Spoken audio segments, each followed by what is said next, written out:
First off, thank you for having me. Thank you for trusting me enough to give me some of your time. And my main purpose here today is just to make sure everybody knows what we do and why we're doing it and how we're doing it. So 8 years ago, I'll start off, I guess, a little bit about me. I moved here almost 20 years ago, and I had gave 30 years of my life to service to the government, and I was an operator for 28 and a half years. And I literally had snakes in my head. So I literally moved here to never be seen by humanity again, moved way out the end of the Lower South Fork, off a dead end, off a dead end, off a dead end. So you came to see me, I knew you were coming to see me. And so I did that literally 10 years. Everybody knew my wife and my daughters. She was asked pretty regular, do you even have a husband? And so I got drugged to a Bible study by a guy. And I was a Christian, but I didn't do much with other people. And they had this young veteran in there who had just gotten his third DUI. And a civilian in town who just has a heart for helping people came to me and said, I don't have what it takes to help this kid. I need your help. And I said, I'm not your Huckleberry. I'm done. I've given everything I got to this country, and I see what they're doing with it. And so he asked me on the 5th time, I said, all right, I'll sit down and talk with him. And so we started with that young man, and then there was another, and there was another, and there's another. So I am a founder of Downrange Warriors, but I'm not really the dreamer, the person who actually put that together. It was a civilian with a big heart. So we started there, and we developed a protocol that's very different from most veteran organizations. We don't take people hunting. We'll take individuals on small things, but that's not what we're about. We're about getting in their head and their heart, because our mission and our mission focus has been and will always be combat veteran and first responder suicide prevention. If you stay on that subject, it's a big enough subject for you. And so we sub out to other organizations, whether it be trips or fishing or anything else. We work with them, but we want that veteran back. And now we want to start working with him to restore him to the mighty person that he used to be and to become a leader worth following to his family again. And so we do all kind of programs. We have a 1-week interventive program that we've teamed up with Mighty Oaks out of California. A lot of y'all maybe heard of Shad Robichaux, really famous operator. And we also do a 12, now developed into a 15-week course that they do with their spouse. And we learn that lesson very early. If the spouse is there, they get to talk about when they're at home. But most spouses that have lived with somebody with very serious PTS, they have secondary PTS. It's almost like secondary smoke. And because they live with the horse's hiney all that time. His short temper, the strangest things make him mad, all those kind of things.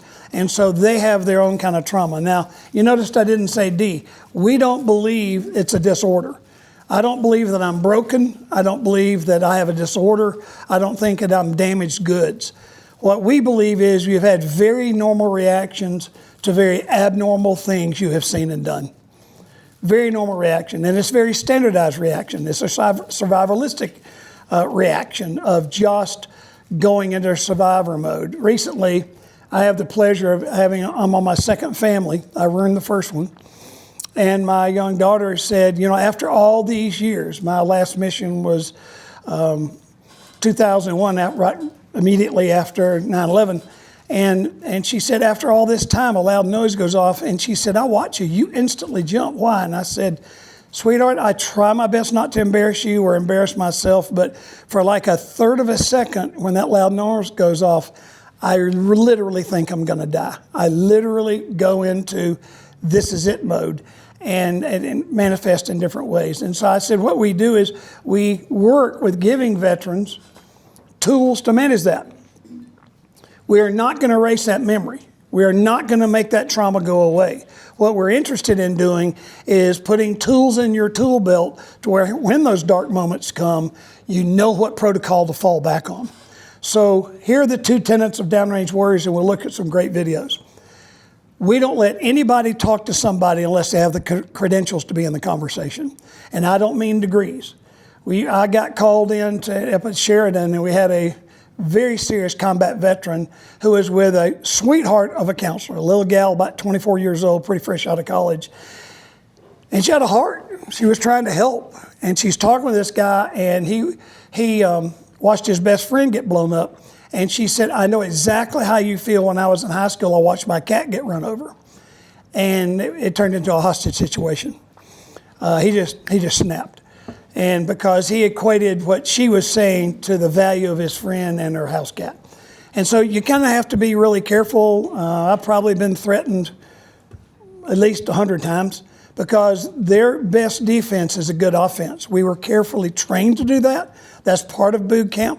And so my analogy I use is when you go to boot camp, and then whether it be AIT or like I went into Special Forces, where you go into that kind of thing, they train you to become a tiger.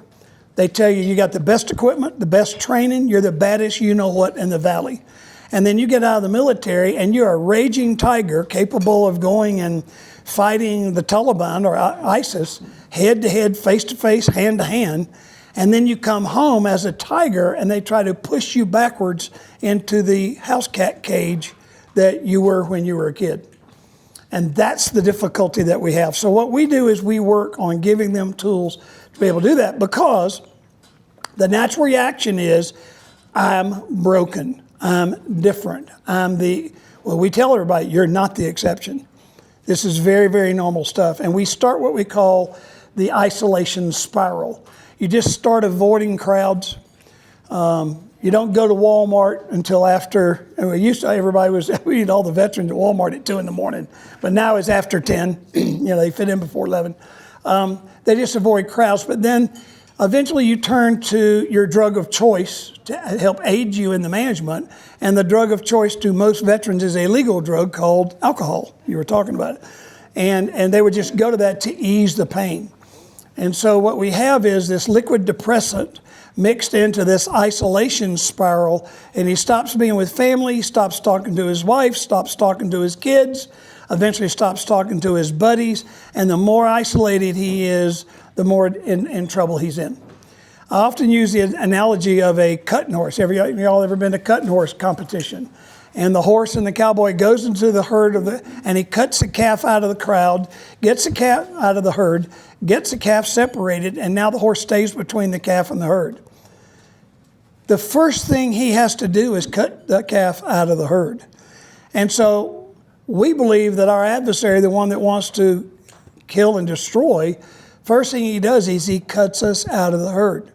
So the first thing is you have to have the credentials to be in the conversation. That means if we have a combat veteran who has been in combat, only another person who has been in combat gets to originally talk to him. After we get him in the program and he starts relaxing, we let other people get near him. You ladies, we do a lot of work with ladies, and over now the number is about 70% of females in the military have been raped by a fellow soldier. I'm believing that the number in America, civilian America, is pushing above 50% of at minimum sexual harassment and maybe full-fledged rape. We are constantly dealing with sexual problems in the cornerstones of our community. And these ladies will come up to us. We're finally the first safe place they can talk. And they tell me when they were 8 years old, Uncle Bob or whatever happened. And so one of my things is she comes to me, I can't coach her. I don't have the credentials to be in that conversation. And besides, I'm part of the problem. I'm a guy. I don't have the credentials to be in that conversation. We line her up with another lady and another lady who has been sexually abused. And all of a sudden, we create a safe space, and they start communicating on a level that they have never communicated in their entire life. That's the first cornerstone. The second one is we are faith-based. We are not religious. In fact, as anybody that knows me knows I'm not religious. I am like anti-denominational. To me, denominations are man reaching up to God. Christianity is God reaching down to man. But we do not even push Christianity. If they want to say higher power, then go with it. But what we find is we can give you the tools. We can tell you what to do from the outside in. But unless something's working inside of you, from the inside out, you will not make it in the long run. It might take 2 years, it might take 10 years, but you will not make it.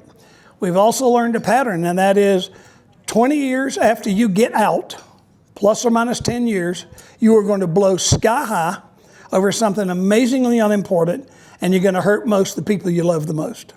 I learned that how? I did it.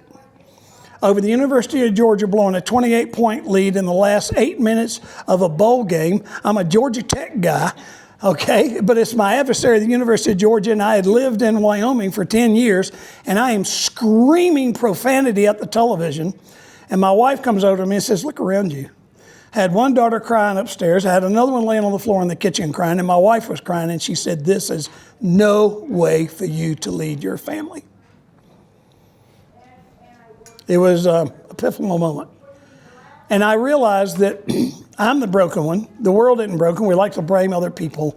And so we started this trek of being able to work and be able to work on that. So you need to know if somebody says, what about those boys? I hear they're a bunch of religious fanatics. No, we're not. We don't. We actually use stories in the Bible because they're great examples, whether that be King David should have been with his troops. Instead, he's home. He's looking over the balcony, looking at Bathsheba. He wouldn't have ever had the temptation to have been where he's supposed to be. Let's act like men here. And so we work with that, and we see radical life changes. The last thing is that I've had to deal with in handling this for the last 8 years, and I just did a 1-month sabbatical. I've been back a week. And that is, are we doing what I feel like God wants us to do? And what I heard in my heart is there's 2 ways to measure if you are doing what something bigger than you want you to do. One is he going before you and plowing the ground before you get there? Is he making things happen that you have no control over? And number 2 is it bearing fruit? You judge a bush by its fruit.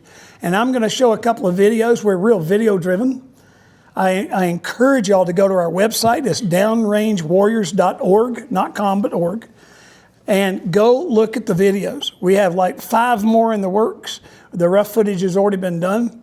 But these are stories, a lot of these people you're going to know, they're locals. These stories of people who are either in tragic shape, suicidal, or they were maybe a worse place, they thought they were okay, and then they really weren't. But they are willing to go and expose themselves in front of the community to go help another person. Downrange Warriors has prevented between 200 and 250 suicides in our 8 years. I didn't do the counting. I don't count. We just help people. So there's some of your results. There's some of the fruit. Downrange Warriors is a 501c3 organization. We have never and we will never charge for any service that we give. This course they're talking about, there is supper served there. There is child care. We take away every reason that he could say or she could say, I really can't come. And we end very punctually. When there are young people there, they got to get their kids home and get in school. And so everything's free. Therefore, we run totally on donations. We are coaches. There's a huge difference in coaching and counseling. We don't claim to be. And so we very often are what I call what do you call it in a meeting, the icebreaker. We get in, we get them talking where they won't talk to a human being, and we get them talking and opening. We put them in a bigger setting in that room with that, and we get them to where they're willing to talk to somebody. We stay in our lane. We stay mission focused, and we know what our job is. The last thing I'd like to say is we covet your prayers. If you're a praying person, it's pretty dangerous. Y'all are all familiar with, I just lost his name, the sniper that got shot by the guy who's trying to help. We've had some pretty dangerous situations, okay? And I've got really my wife angry at me on a couple of them that would not only talk to me and talk to me alone. And you have to just really pray and give me wisdom. I don't want to go out there and make my kids orphans either. So we need your prayers. We need for you to tell people what we are and spread the word. If there is a veteran, a person that you know, we need for you to help us reach the veterans and the first responders and their spouses that are struggling. And we need dollars so that we can continue to do what we're doing. We have our first branch. We've opened an office in Lovell, and it is exploding over there. The night of the disaster in Basin, where the mother shot her 4 kids and herself. We went over there with food and coffee that night. They had to wait for our crime scene team to come up from Cheyenne, and we sat with them all night and fed them and worked with them, and that's where we started there, and that has just radically expanded, radically. We need desperately to double our entire program. We don't have the money to do it. I didn't come here to dun y'all. I'm not going to do that. I ask people to pray about what you ought to do, and you and God settle out whatever you want to do to be able to support us. It is tax deductible, and that is how we operate, but we really need to double. We have gotten a great deal of notoriety. Any of y'all at the school, the governor called us out of all the organizations there. He called us out and said, this is the organization that I believe in. So, but it's just spreading and it's going that way. So we need your prayers.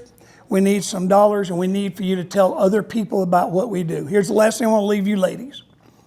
Over 70% of the men, we don't know the number on the ladies, but over 70% of the men who reach out for help are forced there by a female in their life. Not suggested, forced. About half of all the guys that come through our programs say they got there because their wife said, you go or I'm leaving you. That kind of leverage, because men are trained not to ask for help. From childhood, are you going to cry? Are you going to, you're going to raise your hand and say, I need help? We're trained. And so we'll do that right into our own grave.